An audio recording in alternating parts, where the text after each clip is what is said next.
vías aéreas superiores, ¿cuáles serán? Nariz, boca, laringe, faringe.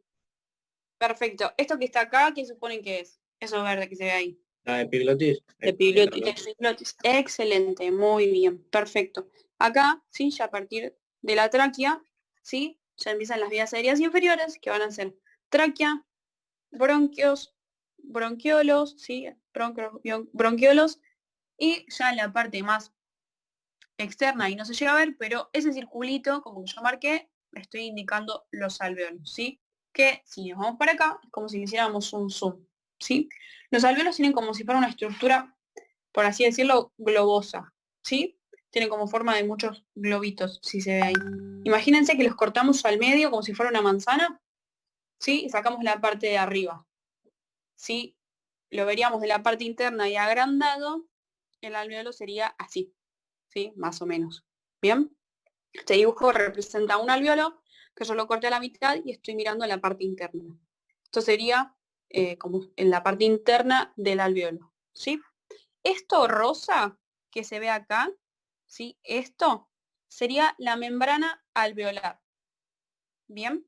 Es la membrana del alvéolo, que es la que va a estar en contacto con la membrana del capilar, ¿sí? Y entre estas dos se va a producir la hematosis, ¿sí? O el intercambio gaseoso. Bien. Ahora, eso verde que ustedes ven ahí se llama factor surfactante. ¿Sí? ¿Y por qué es importante saber esto? Ese factor surfactante es como si fuera un líquido que lo que hace es mantener el alvéolo, ¿sí? Con esa forma globosa, evita que el alvéolo se colapse. ¿Sí? Imagínense como si el alvéolo fuera un globo, ¿sí? Si las paredes de ese globo se pegan, no va a poder ingresar el aire. Bien, entonces lo que hace el factor surfactante es mantenerlo con esa estructura, ¿sí? Evita que se colapse. Bien, ¿y por qué nos importa aparte de esto a nosotros? Porque ese líquido, ¿sí? Cuando entra en contacto, por ejemplo, con el agua salada, va a tener una reacción química y se va a producir la espuma, ¿sí? Que uno después ve en lo que sería a una víctima producto de una asfixia por inmersión, que depende de los grados de ahogamiento, va avanzando y a veces tiene espuma en la boca, se produce también por esto, por la reacción química. ¿Sí? Se dice que la víctima tiene un hongo de espuma en la boca. ¿Sí? Es producto también de esta reacción química. Bien, lo vamos a ver más adelante en todo lo que es fisiopatología del ahogado. ¿Sí? Hay diferentes reacciones, tanto si la persona aspiró agua salada, como agua dulce, como agua de pileta. ¿Sí? Hay distintas reacciones y desencadenan distintas cosas. ¿Bien? Entonces, vamos a hablar bien de lo que es la hematosis. ¿Se acuerdan que habíamos dicho que para que la hematosis ocurra, tenían que haber una correcta relación de dos cosas? ¿Cuáles eran? Ventilación y perfusión. Perfecto. La ventilación, como bien dijimos, es un proceso mecánico, ¿sí? Que es la entrada y la salida de aire. ¿Y la perfusión qué era? La llegada de los capilares hacia los tejidos, o algo así. Excelente. La llegada de capilares sanguíneos hacia los tejidos. Muy bien. Para que la hematosis ocurra, entonces yo tengo que tener una correcta relación de estas dos cosas. Porque, por ejemplo, si una persona o un nene lo dejé solo, no me di cuenta, ¿sí? Me salté el primer eslabón de la cadena de sobrevida, así que es el tema de la prevención, se lleva un juguete a la boca y se asfixia. ¿Qué va a pasar? Vamos a suponer que el objeto, sí, me obstruye las vías aéreas. Sí, entonces me obstruyó las vías aéreas, acá no va a haber un pasaje de aire. Bien, porque ese objeto va a estar obstruyendo las vías aéreas. Entonces, ¿voy a tener ventilación? No. No. ¿No? Perfecto. Y si no tengo ventilación, lo que quiere decir que no va a ingresar aire. Si no ingresa aire, ¿hay una correcta relación entre ventilación y perfusión? No. No. ¿Va a haber hematosis? No. Perfecto, no va a haber hematosis. De la misma manera que si una persona sufre un paro cardiorrespiratorio, ¿voy a tener perfusión en los órganos? No. ¿En los tejidos? No. ¿Voy a tener ventilación? No. No, No. tampoco. ¿Sí? No late, no respira en un paro cardiorrespiratorio. Entonces no se va a producir la hematosis. Bien, Por eso es importante que nosotros sepamos la correcta relación ventilación-perfusión. ¿Sí? Bien, entonces vamos a ir específico con lo de hematosis. Cuando nosotros inspiramos, ¿sí? Ingresa aire, ¿sí? Que hace el recorrido de nariz, faringe, laringe, tráquea, bronquios, bronquiolos, el aire llega hasta el alveolo, ¿sí? Ingresa el aire, bien, ¿sí? Ingresó el aire al alveolo, y en el cuerpo todo va de más a menos. Todo va desde donde hay mayor concentración a donde hay menor concentración. En este caso, vamos a empezar primero por el oxígeno. Cuando yo inhalo, en mis alvéolos ingresa oxígeno, aire, perdón. Ese aire que ingresó va a tener mayor cantidad de oxígeno, ¿sí? Va a tener más oxígeno que, en este caso, la sangre. Bien, en este caso la sangre tiene menor concentración de oxígeno que el aire que está en los alvéolos. Bien, entonces, ¿qué es lo que va a pasar? Dijimos que todo va de más a menos. Bien, en este caso, el oxígeno lo que va a hacer es dirigirse hacia la sangre. Bien, va a pasar del alvéolo a la sangre. ¿Sí? Porque en el alvéolo tengo más oxígeno que en este caso la sangre. Bien, de la sangre va a hacer todo el recorrido y va a llegar al corazón. ¿Por dónde? ¿Por qué venas? Venas pulmonares. Exactamente, estamos hablando en este caso de circuito menor. Ese aire que va a tener mayor concentración de oxígeno va a llegar por mis venas pulmonares ¿hacia dónde? Aurícula izquierda. Aurícula izquierda, perfecto. La aurícula izquierda va a ir hacia dónde? Ventrículo izquierdo. Ventrículo izquierdo va a salir por qué arteria? Aorta. Por la arteria aorta hacia todo el cuerpo. Va a oxigenar y va a nutrir todos esos órganos y tejidos y va a volver mi sangre carboxigenada, ¿sí? Porque deja el oxígeno y recoge los desechos, y va a volver ¿por qué venas? Vena cava superior e inferior. Excelente, va a volver vena cava superior e inferior hacia mi aurícula derecha, ¿sí? De mi aurícula derecha va a pasar a mi ventrículo derecho, y del ventrículo derecho, ¿por qué arteria se va a dirigir hacia los La pulmones? pulmonar. Por la arteria pulmonar. Entonces, mi arteria pulmonar, y ahora vamos a ver el camino inverso. Mi arteria pulmonar, ¿sí? Va a llegar a al pulmones alvéolos, ¿sí? Y en este caso nos vamos a parar desde la perspectiva de la sangre con el alvéolo. En este caso, mi sangre va a tener más dióxido de carbono, ¿sí? Que el alvéolo, en este caso. ¿Sí? Yo acá tengo menos dióxido de carbono, con lo cual el dióxido de carbono va a pasar de la sangre a los alvéolos. ¿Sí? Y de los alvéolos va a ser el camino inverso, va a salir, ¿sí? Y va a pasar alvéolos, bronquiolos, bronquios, tráquea, ¿sí?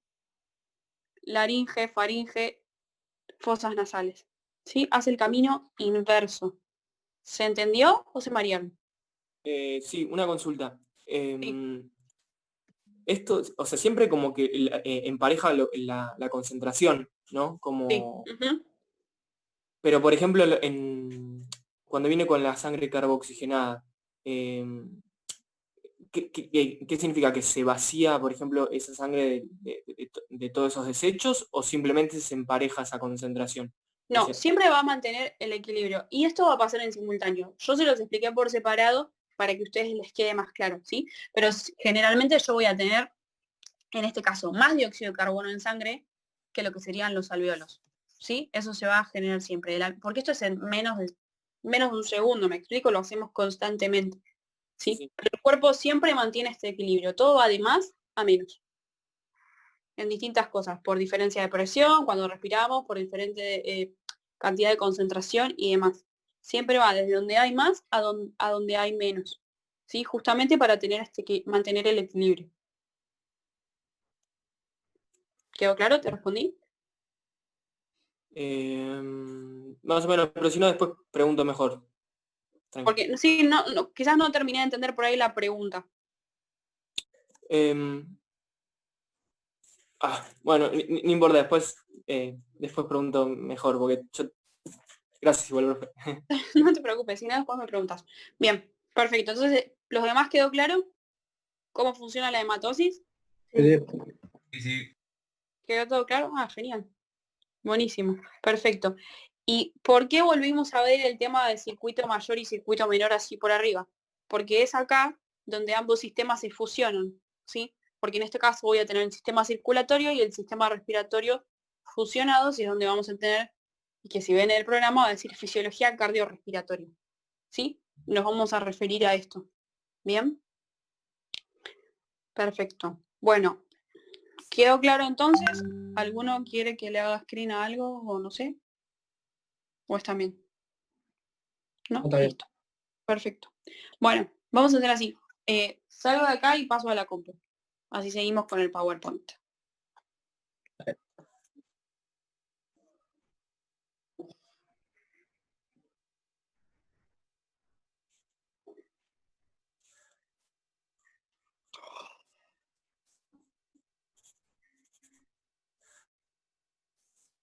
Bien. Bueno, continuamos. Ya que quedó claro todo lo de hematosis, vamos a seguir. Sepan que lo que viene ahora es bastante aburrido, pero bueno, lo tenemos que ver. Ya es casi la clase última que tenemos así con mucha carga teórica. Ya el cuatrimestre que viene vamos a ver más práctica. ¿Sí? Bien. Bueno, la clase pasada habíamos llegado hasta acá, ¿sí? Que es la hematosis, que lo acabamos de ver. Vimos solamente la definición, ¿sí? Ahora vimos un poquito más lo que sería la parte fisiológica. Bien. Y ahora lo que nos queda ver es el tema del transporte de oxígeno. ¿Cómo se transporta el oxígeno en la sangre?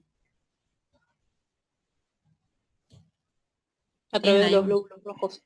Ahí Los glóbulos tenían. rojos Perfecto. tienen como una muy bien. proteína que se llama hemoglobina. Excelente, muy bien. Los glóbulos rojos tienen una proteína que se llama hemoglobina, sí, que es también lo que le da el color rojo a la sangre, también es un pigmento, sí, el glóbulo rojo.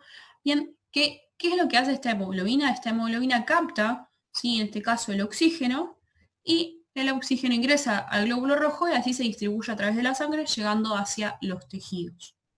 Bien, con ustedes habíamos visto ya el ejemplo del taxi. Bueno, puede ser que Creo no que con ustedes. ¿No? Bueno, no importa, igual lo repito. Para que se den una idea y les sea más fácil, ¿sí? Por ahí, entenderlo, imagínense que el glóbulo rojo es como si fuera el taxi, ¿sí? Como si fuera el auto. La hemoglobina es como si fuera el chofer, ¿sí? Y el pasajero, en este caso, va a ser el oxígeno o también el dióxido de carbono. Bien, pero como para que lo entiendan de una manera un poco más sencilla, ¿sí? Quédense con esto. El glóbulo rojo tiene una proteína, que esta proteína tiene afinidad por el oxígeno, ¿sí? Que lo que hace es lo capta y así lo distribuye en todo el cuerpo. Bien, de la misma manera que también toma el dióxido de carbono y en los glóbulos rojos viaja para poder eliminarlo. ¿Sí? ¿Quedó claro esto? No hay mucha más igual. Sí. Perfecto. Bien. Seguimos. Algo de esto habíamos hablado, creo que alguien me había preguntado, el tema de la regulación de la ventilación. ¿Sí? En un 98 podríamos decir, por ponerlo en porcentaje, la ventilación es un proceso involuntario. Si bien nosotros podemos interferir, ¿sí? Es por periodos cortos. En la mayoría del tiempo sí es involuntario y automático. ¿Bien? ¿Por qué? Porque está regulado en el bulbo raquídeo y en la protuberancia. ¿Sí? Ángel, estás muy risueño, ¿qué te pasa? ¿Está graciosa la clase hoy? No, porque cuando me decís que tengo que, o sea, me hace acordar que tengo que respirar y estoy pensando en eso ahora. Ah, ok, bueno. Bien, entonces, la regulación de la respiración se va a encontrar en, esperen porque tengo acá a correr esto, ¿sí? Se encuentra a nivel en el centro respiratorio que se ubica en el bulbo y la protuberancia. Esto que ven acá, ¿sí? Es el cerebro y acá más inferiormente es el bulbo y la protuberancia, ¿sí? Es también una parte del sistema nervioso, ¿sí? No vamos a entrar en detalle específicamente de neuro y nada más, pero para que se den una idea se encuentra acá.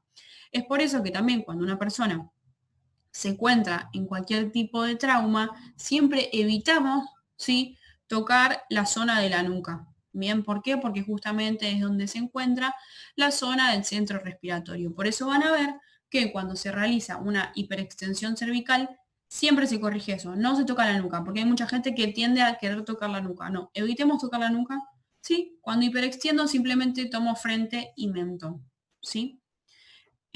Lo vamos a ver, seguramente con Silvia lo vean más detallado, pero para que entiendan, en toda esta parte del sistema nervioso y también en distintos lugares, por ejemplo arterias y venas, hay quimiorreceptores, ¿sí? Que son células que se encargan de, como así decirlo, censar, ¿sí? Las cantidades, ¿sí? De dióxido de carbono y de oxígeno en sangre. Por ejemplo, cuando nosotros estamos corriendo o haciendo actividad física, no pensamos y decimos, tengo que aumentar mi frecuencia respiratoria. Eso se hace automáticamente. ¿Por qué? Producto de que como mi cuerpo, sí, mi organismo está expuesto a un esfuerzo, voy a estar haciendo que trabajen más mis músculos y mis órganos, con lo cual voy a tener mayor concentración de dióxido de carbono, ¿bien? Porque va a haber más desechos. Entonces, estos quimiorreceptores lo que van a censar es que hay mayor concentración de dióxido de carbono y lo que van a hacer es automáticamente aumentar la frecuencia respiratoria, ¿sí? Después hay distintos factores como presión sanguínea, temperatura y demás, pero eso lo van a ver más con Silvia, ¿sí? La idea es que entiendan esto, que en el cuerpo hay quimiorreceptores que sensan y son los que van modificando, ¿sí? Gracias al centro respiratorio, la frecuencia respiratoria. ¿Bien? ¿Quedó claro? El otro día tuve como una clase online así con unos compañeros que la daba un señor que era español, era una clase de apnea para surfistas de olas grandes. Y decía que, por ejemplo, cuando uno hace subacuático, vieron como que te da esa sensación de respirar, que uno dice necesito respirar, y decía que en realidad esa sensación de respirar no viene por falta de oxígeno, sino que en realidad la tenemos por la concentración de dióxido de carbono, que en realidad no es que nos falta oxígeno, sino que al no respirar empezamos a acumular dióxido de carbono y el cuerpo, al querer revertir esto, te da como esas ganas de respirar. Datos así interesantes que me pareció raro. Y también decía, como que eso ayuda también a tranquilizarse, porque cuando por ahí te agarra una ola y no puedes salir a respirar y te tiene abajo un rato, lo que haces es, una vez que vos sabes que en realidad no es que te está faltando el oxígeno, sino que en realidad tenés mayor concentración de dióxido de carbono, como que decís, bueno, no es tan terrible. Cosas y cursos que uno hace en cuarentena para pasar el tiempo, pero están buenos. Bien. Continuamos. ¿Quedó claro entonces lo de regulación de la ventilación? ¿Sí? Que es a nivel nervioso. Perfecto. Sí. Bien. Seguimos. Y acá presten atención, porque esto es medio tedioso, pero bueno, tenemos que saberlo. ¿Sí? Los volúmenes respiratorios. Es la cantidad de aire que se moviliza en las respiraciones. ¿Sí? Y hay distintos tipos de volúmenes. Bien, que los vamos a ver ahora. El volumen corriente, ¿sí? Es el volumen de aire que se moviliza en una respiración normal, como por ejemplo estamos haciendo ahora. ¿Sí? Ninguno está pensando en tengo que inhalar, tengo que exhalar y demás. Es un volumen normal, ¿sí? Al que le decimos volumen corriente. No hay ningún esfuerzo para respirar. En este caso, ese volumen va a ser de 500 centímetros cúbicos aproximadamente, ¿sí? Es esa cantidad de aire que movilizamos, por ejemplo, en este momento. Bien. Ahora, después tenemos lo que son los volúmenes de reserva inspiratoria, ¿sí? Que es la cantidad máxima de aire que nosotros podemos inspirar después de una inspiración normal. Ahora todos hagan una inspiración profunda hasta que no puedan más.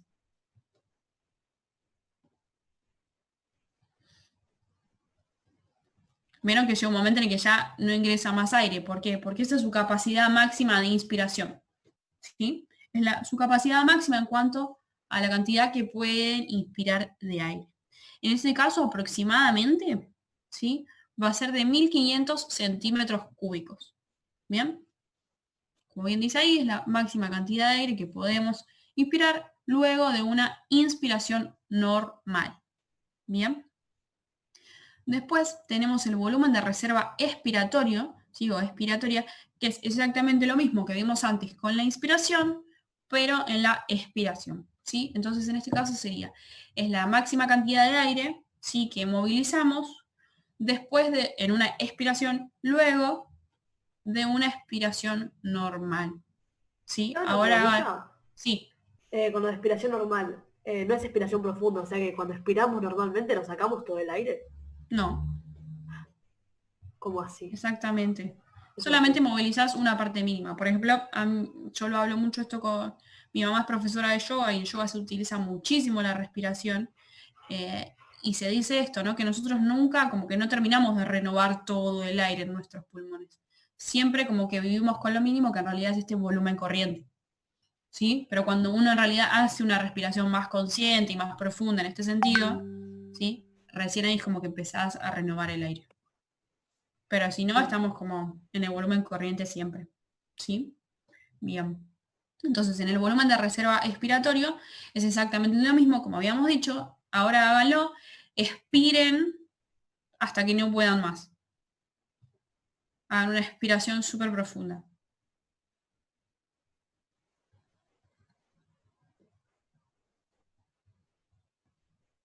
Bien, eso sería, ¿sí?, su capacidad máxima para movilizar el aire en una expiración forzada. A lo que se refiere forzada, sí, es cuando sale de lo normal, cuando ya lo hacemos consciente, ¿sí?, de esta manera, hasta llegar al máximo, ¿sí? Que también es de 1500 centímetros cúbicos, ¿sí? Bueno, después tenemos un volumen residual, ¿sí?, que es el volumen de aire que no se moviliza, ¿sí?, que siempre queda en los pulmones y en las vías aéreas, siempre queda un volumen de aire residual, ¿sí?, que también ayuda obviamente a que las vías aéreas no se colapsen y demás. Bien, este volumen de aire no se moviliza salvo que, ahí como bien dice, uno comprima directamente los pulmones. ¿Sí? Habría que agarrar un pulmón y comprimirlo totalmente para que salga ese volumen de aire residual. ¿Sí? Y por último, tenemos, avísenme si voy muy rápido y necesitan que repita algo, ¿eh? Bien. Y por último tenemos la capacidad vital. ¿Qué es la capacidad vital? Es la suma de los tres primeros volúmenes, ¿sí? Lo que quiere decir que es el máximo o la máxima cantidad de aire que nosotros podemos movilizar, ¿sí? Incluyendo, obviamente, la inspiración y la expiración forzada, como dijimos antes, ¿sí? Y obviamente acá sí va a haber una utilización y un uso de los músculos respiratorios, ¿sí? Que también cuando uno lo hace forzado, se incluyen los músculos accesorios como habíamos visto la clase pasada, ¿sí? También influyen en este caso cuando uno hace una respiración forzada. Bien, en este caso la capacidad vital, como bien dijimos, es la suma de los tres primeros, dando un total de 3.500 centímetros cúbicos, ¿sí? Es como la capacidad máxima de los pulmones. En este caso van a ser 500 centímetros cúbicos del volumen corriente, 1.500 centímetros cúbicos del volumen de reserva inspiratorio y 1.500 centímetros cúbicos del volumen de reserva expiratorio. Bien, dan un total de 3.500. Por eso acá la fórmula dice volumen corriente más volumen residual inspiratorio más volumen residual expiratorio da un total de 3.500. Bien. Volumen de ¿Una reserva. pregunta? Perdón. Sí. Volumen de reserva expiratorio e inspiratorio. Y el último es volumen residual. Sí. A Puede Luna ser se que- fue el internet. Ok, gracias por avisarme. Puede ser que cuando te golpeas la espalda fuerte te quedas sin aire, puede ser que haya sido porque eliminás un poco el residual, quizás, entonces como que te ahogás. No, en realidad lo que te pasa es el golpe producto del trauma, lo que afecta también al músculo del diafragma, ¿sí? Entonces hay como una dificultad, que ahora vamos a ver justamente de eso, que sería una disnea, cuando te cuesta respirar, ¿sí? Pero tiene que ver en realidad con eso, con el trauma, ¿sí? Y el tema del músculo, ¿sí? Por eso también cuando, por ejemplo, la otra vez alguien había preguntado el tema de la descarga eléctrica, una descarga eléctrica lo que hace es paralizar los músculos. ¿Sí? El diafragma es un músculo, al paralizarse el diafragma también se paraliza la respiración, ¿sí? Porque es el principal músculo que interviene en esto. Pero justamente ahora vamos a pasar con eso. Bien, entonces, ahora, ¿sí?, vamos a hablar de lo que son conceptos, ¿sí?, relacionados con los movimientos respiratorios, ¿sí? Esto es un poco más llevadero y más fácil de entender, y esto sí es más preguntado, así que acá presten más atención, ¿sí? Bien, el primer concepto que vamos a ver se denomina eupnea, ¿sí?, como está escrito ahí, y la eupnea no es más que los movimientos respiratorios normales, como por ejemplo ahora, ¿sí? Es la manera de respirar normal sin ningún tipo de alteración. Bien, después, la apnea. La apnea es la suspensión de los movimientos respiratorios, bien, que hay de dos tipos, puede ser tanto voluntaria como involuntaria. ¿Alguien sabe un ejemplo de apnea voluntaria que me pueda decir? Cuando practican abajo del agua, ¿cómo se llama? Habló usted. Subacuático, ahí lo Subacuático. dijeron. Subacuático. Exactamente, muy bien. Un ejemplo de apnea voluntaria sería un subacuático, ¿sí? Que es cuando nosotros, ¿sí? Por decisión propia, lo que hacemos es aguantar la respiración para poder cumplir con una distancia de tantos metros en el agua, ¿sí? Distancia de 50 creo que es, que tienen que rendir ustedes para poder recibirse. Bien, así que el tema de la apnea hay que practicarlo. Bien, después van a ver que puede ser dinámica o estática y demás, ¿sí? Pero eso ya no viene tanto a esto. Después, un ejemplo de apnea involuntaria. La que tienen los bebés. ¿No? Bien, sí, ¿producto de qué? De que se cierra la glotis, puede ser algo así. Y tienen como un reflejo de apnea que no hacen que respiren, o que aspiren agua cuando se sumergen. Exactamente. Los nenes igual cuando nacen como que a ellos, lo vamos a ver igual en la frecuencia respiratoria, cuando son muy chiquititos tienen que tener cierta adaptación a la respiración. Piense que ellos estuvieron 9 meses inmersos en un líquido, con lo cual todavía lleva todo un proceso, pero es verdad, sufren a veces apneas involuntarias. Buen ejemplo. Otro ejemplo que por ahí también nos llega más a nosotros sería cuando una persona está sufriendo una asfixia por inmersión.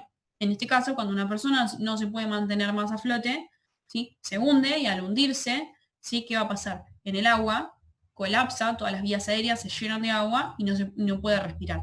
En este caso es un ejemplo de apnea involuntaria, ¿sí? Otra cosa también que pasa, y esto lo relacionamos, vieron que se marca mucho y es necesario, antes de insuflar, hacer una hiperextensión cervical. Creo que yo se los había dicho, pero ¿saben por qué en realidad, o qué es lo que más obstruye la vía aérea al momento de insuflar? La lengua. La lengua, excelente, muy bien. Pasa mucho también, en este caso cuando se duerme, ¿sí? Cuando nos dormimos, los músculos se relajan. La lengua también es un músculo. Al relajarse, ¿sí? Obstruye las vías aéreas. Bien, por eso hay gente que también se dice esto de la apnea del sueño, ¿sí? Como que tienen esos que dejan de respirar por un segundo porque en realidad se obstruyó la vía aérea. También pasa cuando hay personas que tienen exceso de peso, ¿sí? Hay adiposidad en las vías aéreas y se obstruye también. Pero para que se den una idea, pasa esto. Por eso nosotros tenemos que hacer una correcta hiperextensión para acomodar esto del tema de la lengua, ¿sí? Que no obstruya las vías aéreas. Ahora, también lo relacionamos un poquito, igual lo van a ver mejor con Juanfer, pero por ejemplo, ¿qué pasa si yo tengo una persona que se cayó, no sé, de un 5.º piso, ¿sí? Y obviamente está en paro cardiorrespiratorio? Yo voy a hacer, suponiendo obviamente que ya ahí de por sí hay sospecha de trauma y casi ni sospecha, confirmación de trauma, voy a hiperextender y me voy a arriesgar a mover las cervicales. Bien. No, para nada. No. Excelente, muy bien. En ese caso tenemos 3 posibles opciones. La primera opción es simplemente me mantengo solamente con compresiones y no insuflo, ¿sí? Puedo mantenerme con compresiones y listo, bien. La otra opción, hay algo que se llama cánula de Mayo, ¿sí? Que es como si fuera un tubito medio como en forma... ¿Lo vieron? Con Silvia. Anatomía. Sí, en anatomía. Que tiene como medio forma de J, por así decirlo. Sí. Que eso lo que hace es, se pone, ¿sí? Como si fuera así, digamos, con esa punta hacia arriba, hacia el lado del paladar, se ingresa en la boca y después se gira, ¿sí? Y ese gancho queda como para abajo y lo que hace es bajar la lengua. Bien, eso me mantiene la vía aérea permeable, ¿sí? Ahora, en el caso de no tener cánula de Mayo, hay otra opción, que es la subluxación mandibular, que lo que es subluxar la mandíbula, ¿sí? Correrla de la articulación, para poder ventilar. A mí en lo personal eso me parece súper invasivo, ¿sí? Esto es una opinión personal, entonces si tengo cánula de Mayo la utilizaría. En el caso de no tener cánula de Mayo, prefiero hacer RCP solo con compresiones, ¿sí? No, básicamente te sacan la mandíbula del lugar. Claro, después no digan nada, se los estoy spoileando, pero Juanfer después les va a mostrar cómo es una subluxación mandibular. Qué lindo. Lo van a ver. A mí en lo personal me parece algo invasivo, es como una decisión personal. En ese caso lo que hago es me mantengo directamente con compresiones y listo. ¿Sí? Claro, Si tengo puede una ser cánula- que nos han contado que la cánula no sabe bien si la podemos usar a nivel legal. Eso te iba a Sí, preguntar, no claro. sé si se puede Sacar la si se puede mandíbula. tener en Exactamente, un estamos título. medio como ahí en duda, ¿sí? Porque todo lo que en realidad ya implica en realidad como ingresar algo en el cuerpo es invasivo, ¿sí? Ahora, la mejor opción ante eso, sí, es hacer RCP solo con compresiones, ¿sí? Pero medio el otro día estábamos hablando porque es como que el guardavidas en realidad no es un total profesional de la salud, porque hay un montón de cosas que no puede hacer y demás. Entonces, como que con el tema legal ahí está medio extraño. Yo en lo personal prefiero, ante esta situación, hacer RCP solo con las manos y listo. ¿Sí? O sea, distinto es si ya vos no haces nada. O sea, si vos no haces nada, ahí sí ya tenés un problema legal, ¿sí? Porque es abandono de persona y demás. Bien. Pero igual eso después se lo pregunta también a la profe de Derecho, que creo que tienen este cuatrimestre que viene, y ella les va a saber responder todo. Pero sí, es como muy fina la línea entre lo que podemos hacer y lo que no. Bien. Porque en realidad nosotros somos rescatistas. Tenemos ciertas cosas y podemos tratar distintos tipos de situaciones y traumas, pero hay cosas como que ya no, lo debería hacer más un médico. ¿Bien? Bueno, continuamos entonces. Lo que sigue es la disnea, ¿sí? Que la disnea es la dificultad de los movimientos respiratorios, y este ejemplo que recién decía Victoria, ¿sí? Es cuando a uno se le dificulta respirar, ¿sí? Por ejemplo, cuando uno tiene un ataque de asma, cuesta respirar, sí, hay una dificultad de los movimientos respiratorios. Otro ejemplo podría ser el tema de golpearse, ¿sí? A mí me pasó el año pasado cuando viajé a Chile, yo siempre viajo con el equipo que entreno, y en Chile hace muchísimo frío, entonces aparte vamos siempre en julio y agosto, con lo cual el agua está helada. Sí o sí traje de neopren y mínimo un 4-3. ¿Sí? Los trajes de neopren tienen que ser gruesos. ¿Sí? Y estábamos en la playa y siempre hay un hijo de los guardavidas que siempre viene y es chiquitito, debe tener 7, 8 años. Claro, él tenía su traje de neopren que ya le quedaba medio apretado, ¿sí? Le quedaba medio chiquito, y se puso a jugar a la pelota con los grandes. ¿Sí? Los grandes no miden a veces que están jugando con nene. Le tiraron un pelotazo, el nene se cayó para atrás, se golpeó la espalda, y sumado a que encima tenía el traje de neopren que le recontra reapretaba, le empezó a costar respirar. En ese caso podemos tener un ejemplo de disnea. Automáticamente, ¿qué fue lo que hicimos? Le bajamos el traje, lo calmamos, ¿sí? O sea, y también como que volvió a la normalidad. Pero estas cosas también puede pasar. Si yo tengo la caja torácica comprimida, ¿sí? Voy a tener una dificultad respiratoria. ¿Bien? Bueno. Terminado el ejemplo de disnea, vamos con la taquipnea. Acá vamos a ver taquipnea y bradipnea. Para que les sea más simple, relaciónenlo con taquicardia y bradicardia, que sería exactamente lo mismo, solo que aplicado a la respiración. Una taquipnea es un aumento o una aceleración de los movimientos respiratorios. Un ejemplo. Cuando estás agitada por Sí, algún esfuerzo físico. Bien, por ejemplo, salir a correr. ¿Sí? Un esfuerzo físico, hacer ejercicio, nuestra frecuencia respiratoria va a aumentar. ¿Sí? Por una Con situación. déficit de oxígeno, trabajo con déficit de oxígeno.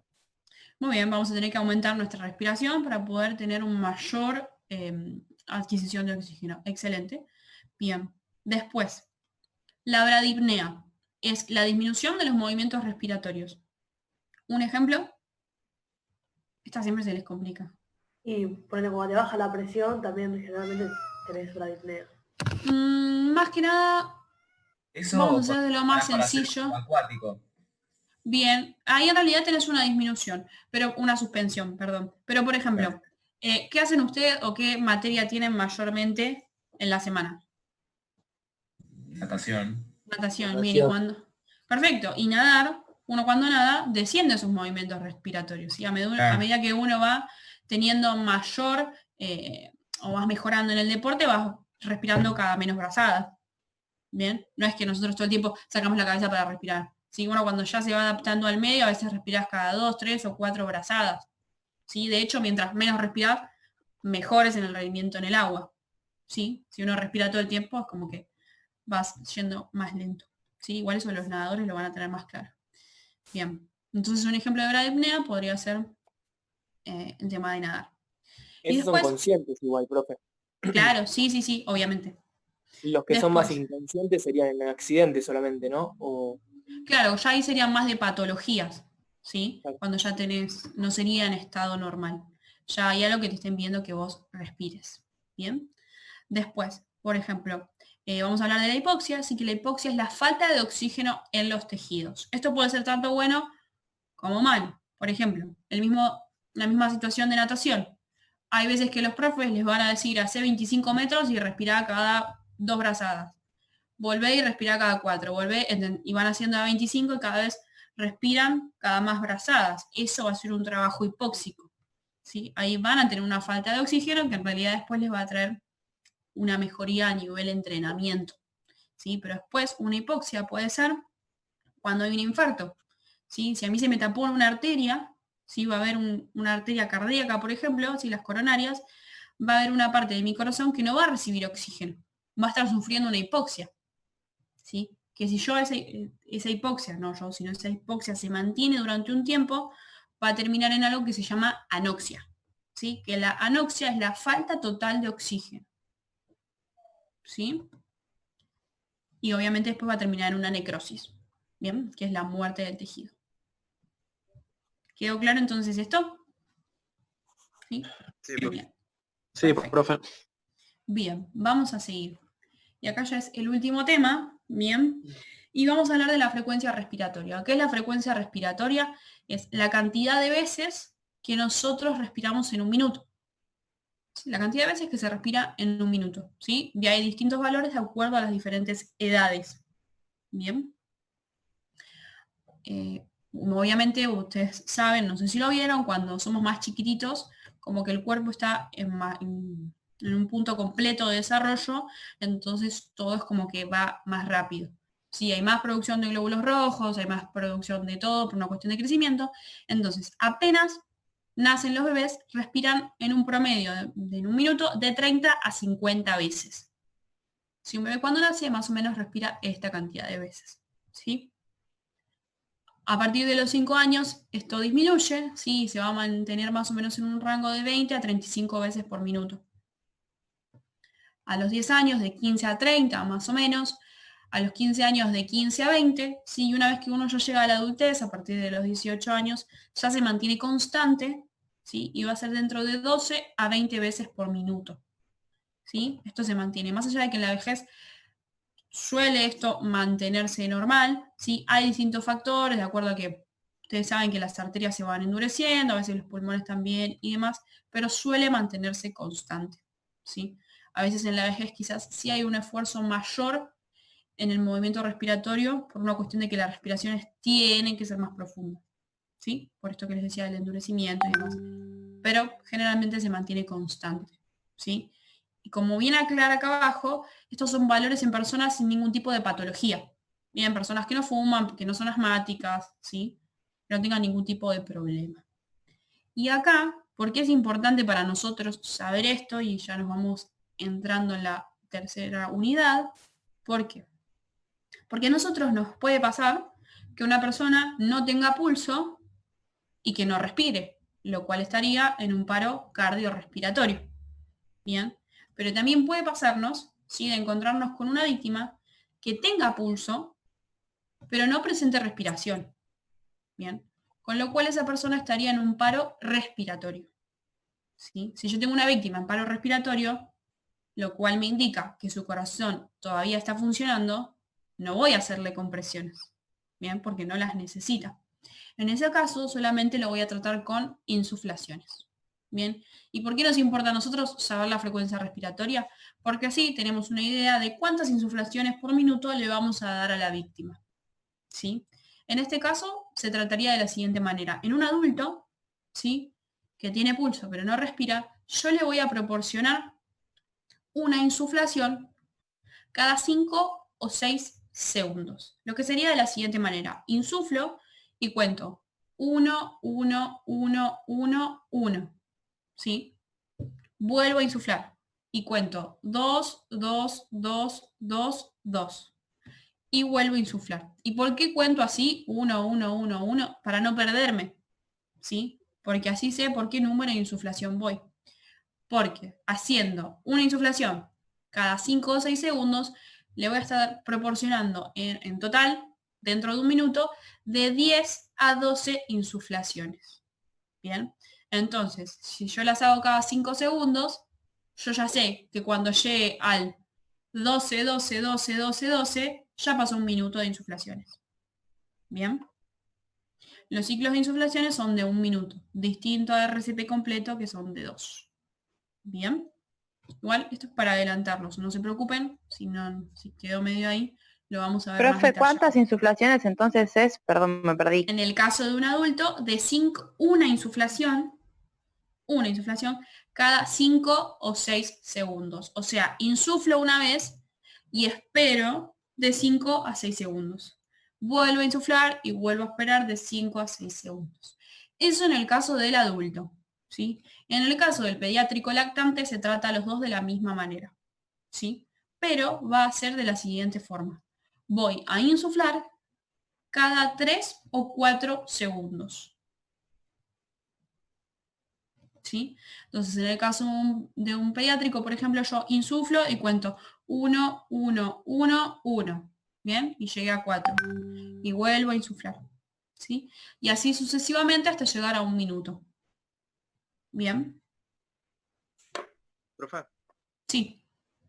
no entendí bien en qué caso sería únicamente insuflaciones. ¿En el paro En el- respiratorio? Claro, en el caso de que la persona, vos veas que no está respirando, pero al momento de tomar pulso, veas que presenta pulso. Ah, gracias. ¿Sí? En ese caso, no hay nada. En ese caso la persona estaría en un paro respiratorio. ¿Sí? Ahí se trata de esta manera. Yo no voy a hacer insuflaciones, perdón, no voy a hacer compresiones, ¿sí? Porque ese corazón está bien. Ahora, es importante tratar el paro respiratorio lo antes posible. ¿Por qué? Porque si ese paro respiratorio se mantiene de 2 a 4 minutos y yo no lo trato, de paro respiratorio va a caer en paro cardiorrespiratorio.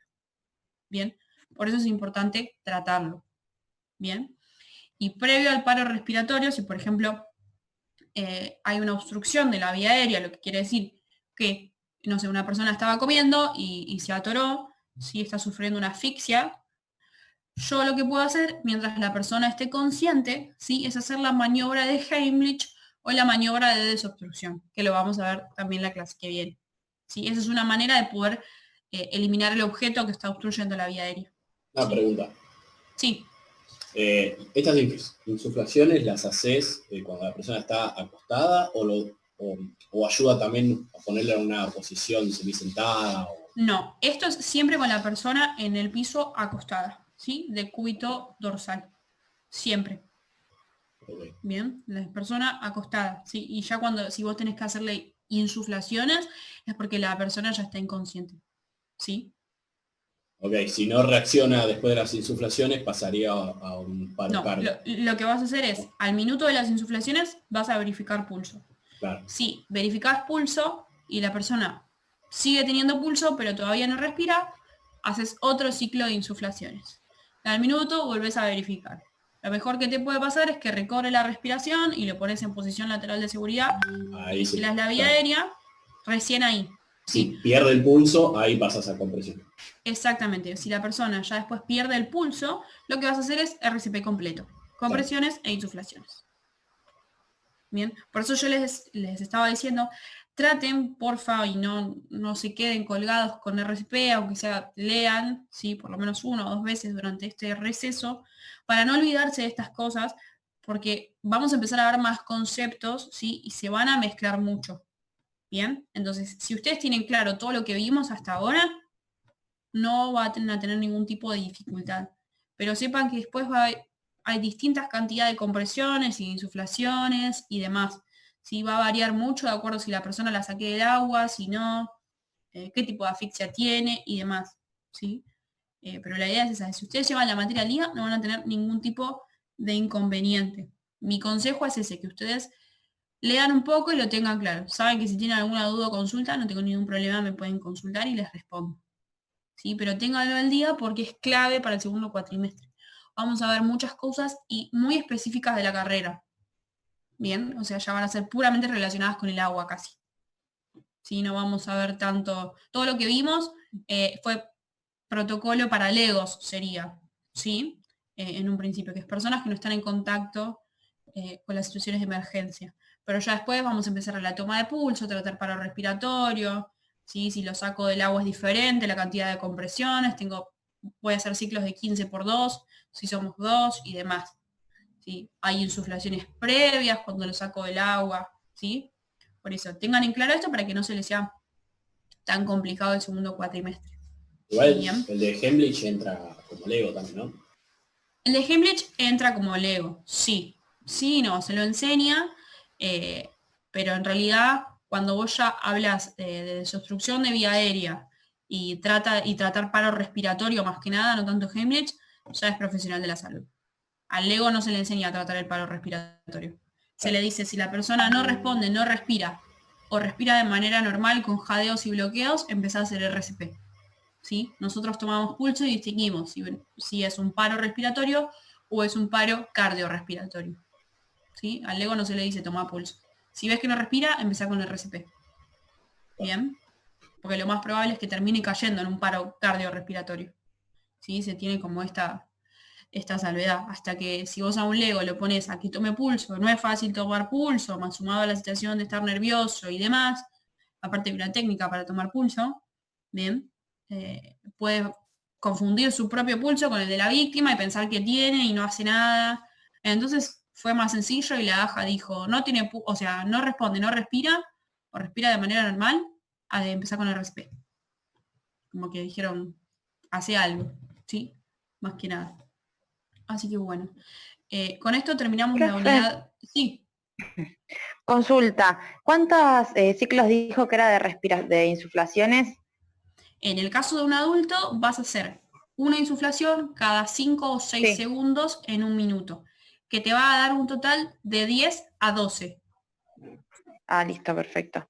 Bien, siempre te Y lleva en el al caso mínimo. de ahora del COVID, Sí. ¿qué hacemos? Ujú. En el caso del COVID, la única manera que tendríamos de insuflar es mediante un AMBU. ¿Sí? O sea, teniendo en cuenta ese elemento de bioseguridad. Si no Bien. lo tenemos, no insuflamos. Y si no lo tenemos, no insuflamos, y lo que haces en ese caso, podrías tratarlo como si fueras un Lego, decir, no responde, no respira, empieza con RCP solo con compresiones. Ujú. Listo. Bien. O sea, hasta que caiga al perder el pulso, digamos. No te queda Exactamente. No te queda otra. Gracias. O sea, porque lo que tiene, no de nada, lo que tiene de bueno, por así decirlo, el paro respiratorio es que es más revertible. ¿Sí? Porque la persona está teniendo un paro respiratorio, lo que quiere decir que ese corazón no tiene ningún tipo de problema. ¿Sí? Entonces yo puedo revertirlo. Si yo le aporte oxígeno, es muy probable que la persona responda. ¿Bien? Por eso necesito tratarlo rápido. Por eso después van a ver que para el profesional de la salud el protocolo en cuanto a pediátrico lactante cambia. ¿Sí? Porque un lactante se prioriza el aporte de oxígeno. ¿Bien? Pero si no respira y en este caso no puedo hacer insuflaciones y bueno, me mantengo con RCP. ¿Sí?